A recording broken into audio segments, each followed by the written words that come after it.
overhaul of fuel valves on 70, 80 and 90 MC engines. See Instruction Book, Volume 2, Procedure numbers 901 and 909.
Before any dismantling, drain the fuel oil from the fuel oil high pressure pipes. Using a hook spanner, loosen the union nut. Using a spanner, loosen the coupling pieces fitted on each end of the high pressure pipe.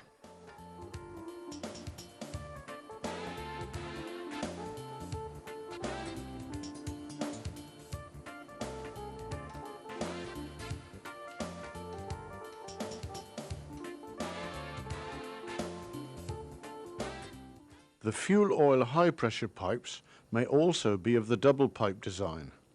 See Instruction Book, Procedure numbers 901 and 909. Remove the high pressure pipe. Take care not to damage the high pressure pipe seatings. Disconnect the return oil pipe from the fuel valve. Mount protective plastic plugs in or on all high pressure seatings. Unscrew the retaining nuts and remove the spring housings.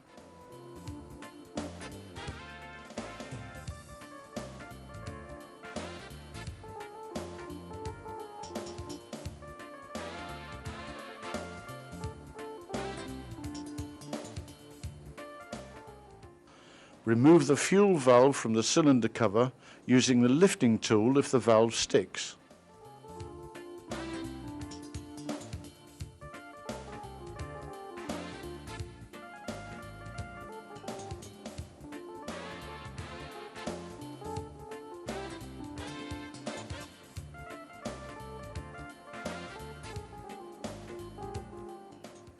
Thoroughly clean the fuel valve bore in the cylinder cover.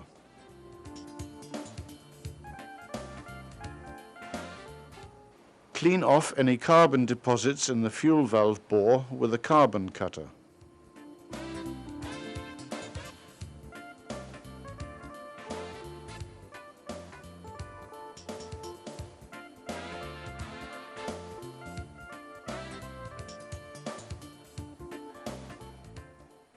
If marks are found on the seating in the bore, recondition the seating with a seating face cutter.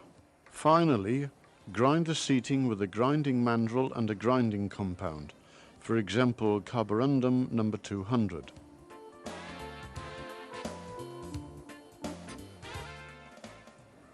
After milling and grinding, thoroughly clean the bore and seating and check again that there are no signs of damage on the seating.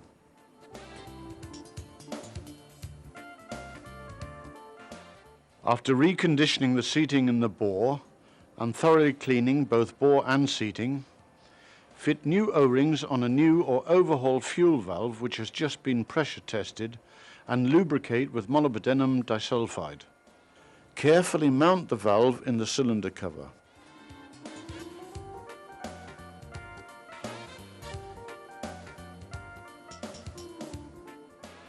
To ensure that over-tightening has not taken place, check that the locking and indicating pins have not been bent or broken off. In the event of over-tightening, mount a new spring housing. We recommend that the calibration of new and especially old spring housings be checked before they are mounted on the engine or on the fuel valve test rig. Mount the spring housings and retaining nuts.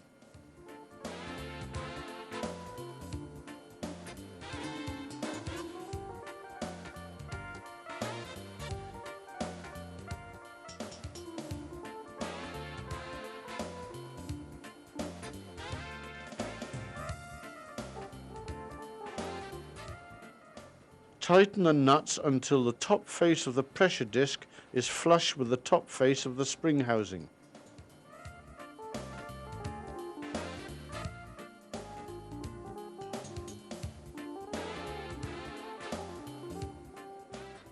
Reconnect the return oil pipe to the fuel valve.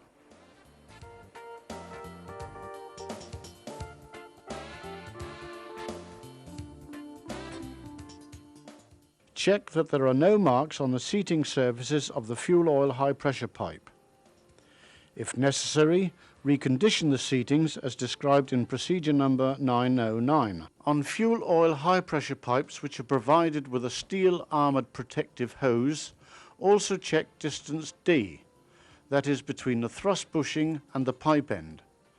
See procedure number 909.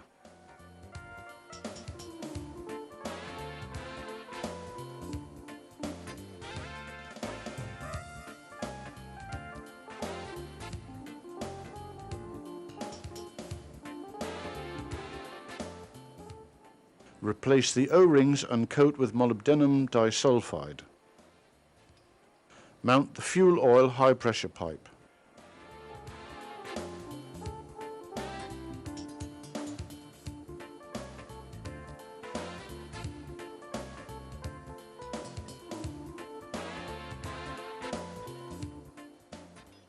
Adjust the torque spanner to the value indicated in procedure number 901. Tighten the coupling pieces using the torque spanner.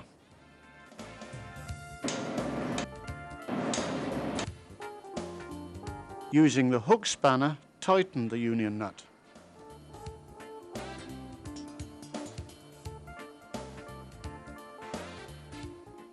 Close the fuel oil drain valve. Turn on the fuel oil supply.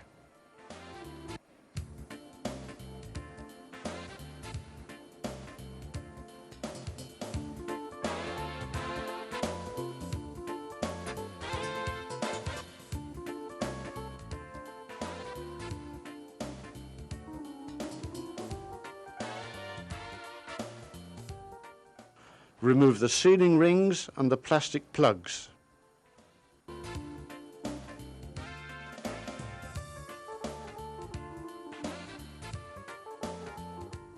Set up the fuel valve in a bench vise provided with soft jaws. Start disassembling the fuel valve by screwing off the union nut with a hook spanner. When overhauling fuel valves, handle all parts with the utmost care and keep them completely clean.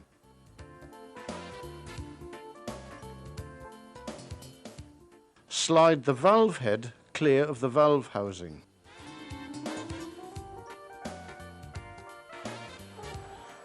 Remove the non-return valve,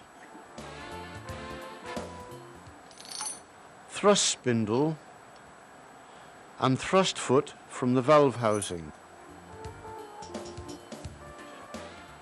Loosen the spindle guide with a soft hammer and remove the spindle guide and nozzle.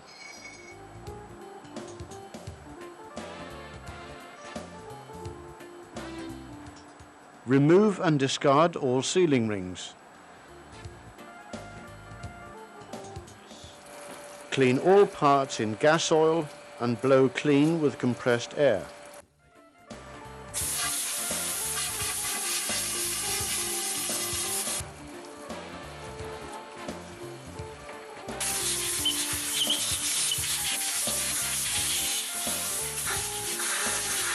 Carefully clean and examine the parts and, if necessary, grind the seating surfaces with a grinding mandrel and carborundum number 500.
Use the milling or grinding tool if more serious damage has occurred on the seating surface for the high pressure pipe in the valve head.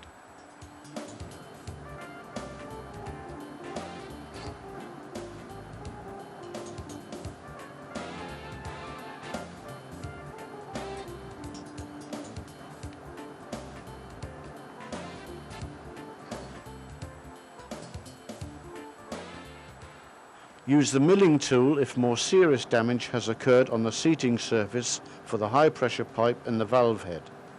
The diameter of the seating surface must not exceed the value stated in procedure number 909 in volume 2 of the instruction book.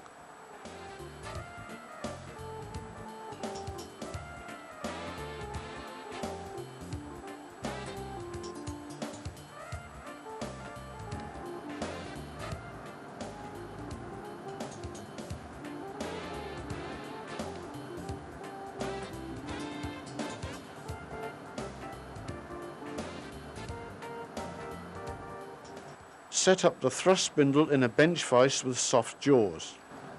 Compress the spring for the thrust spindle to remove the tension on the circlips and then remove the circlips.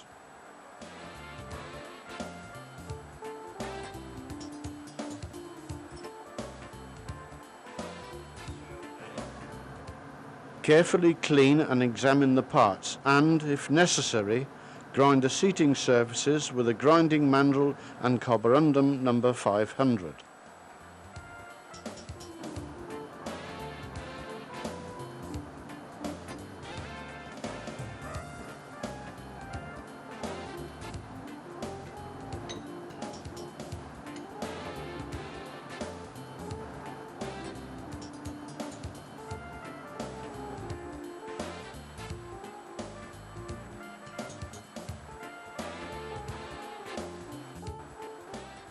Remove the sealing ring from the spindle guide.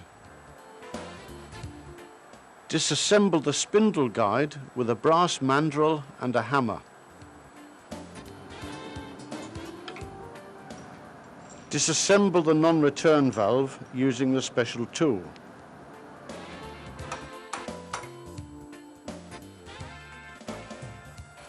After grinding and milling, clean the parts in gas oil and blow clean with compressed air.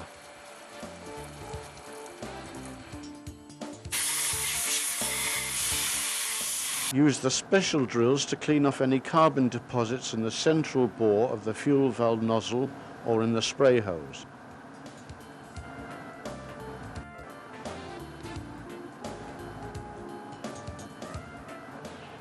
Test the spray holes with a test pin.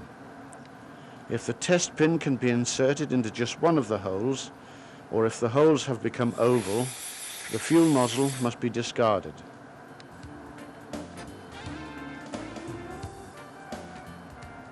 Examine all seating surfaces of the non-return valve and spindle guide through a magnifying glass with an 8 to 10 times magnification. If there are pressing in marks or the like on the seats, mount a new non-return valve or a new spindle guide. Lapping of the internal seatings is not acceptable. Defective parts, with the exception of the spring, cannot be replaced individually. Remove any deposits on the sliding surfaces with a grade 360 emery cloth and oil. Lubricate all movable parts with molybdenum disulfide.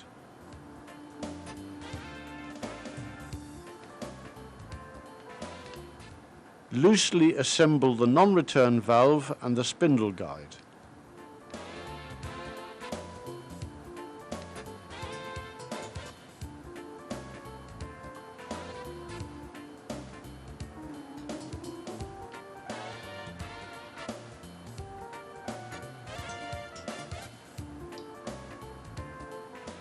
Make sure that the parts are perfectly aligned and position the special tool. Fit the parts firmly together by pressing down on the drilling machine handle.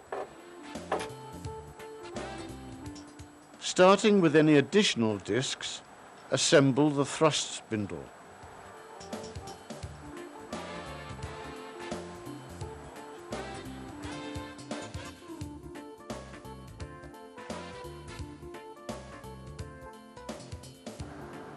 Slightly compress the thrust spring and mount the circlips.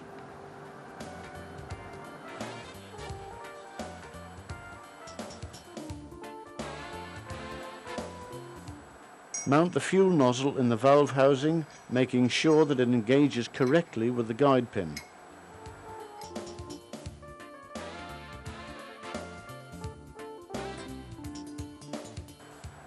Mount a new sealing ring on the spindle guide. Coat with molybdenum disulfide and mount spindle guide, thrust foot, thrust spindle with the circlips facing the spindle guide and non-return valve.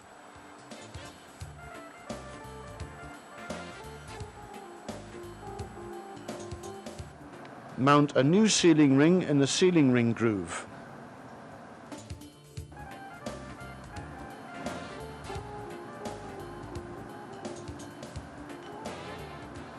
Mount the valve head, ensuring that the guide pin between the valve housing and valve head is correctly engaged so that it will prevent the parts from turning in relation to each other. Mount the union nut and tighten it with a hook spanner.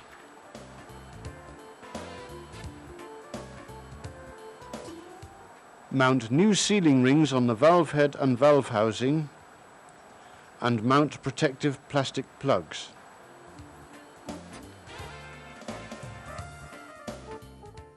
Overhauled fuel valves or fuel valves taken from stock must be function tested before they are mounted in the cylinder cover. The pressure testing pump is equipped with pressure gauges for displaying opening pressure, working pressure, venting function, and air inlet pressure.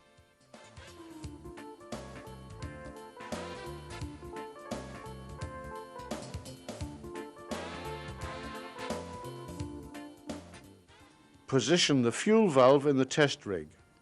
For guidance on how to operate the pressure testing pump, refer to the supplier's special instructions. To ensure that over-tightening has not taken place, check that the locking and indicating pins have not been bent or broken off. In the event of over-tightening, mount a new spring housing. A very important element in the correct functioning of the fuel valve, both during testing and in service, is ensuring that the spring housings apply the predetermined tightening force. To ensure that this force is present, a special tool has been designed to check the calibration of the spring housings. We recommend that the calibration of new and especially old spring housings be checked before they are mounted on the engine or on the fuel valve test rig.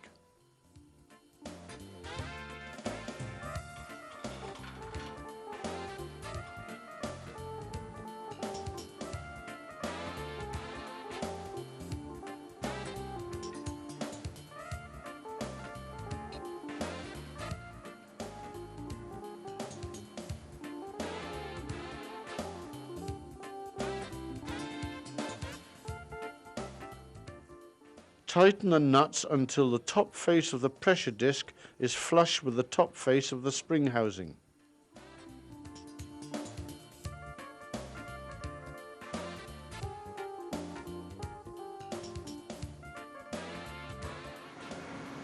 Connect the pressure testing pump and the return oil pipe to the fuel valve.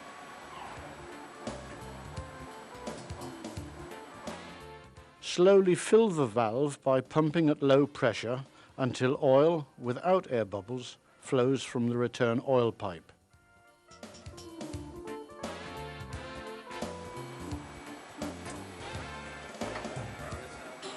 Raise the pressure until it is above the opening pressure.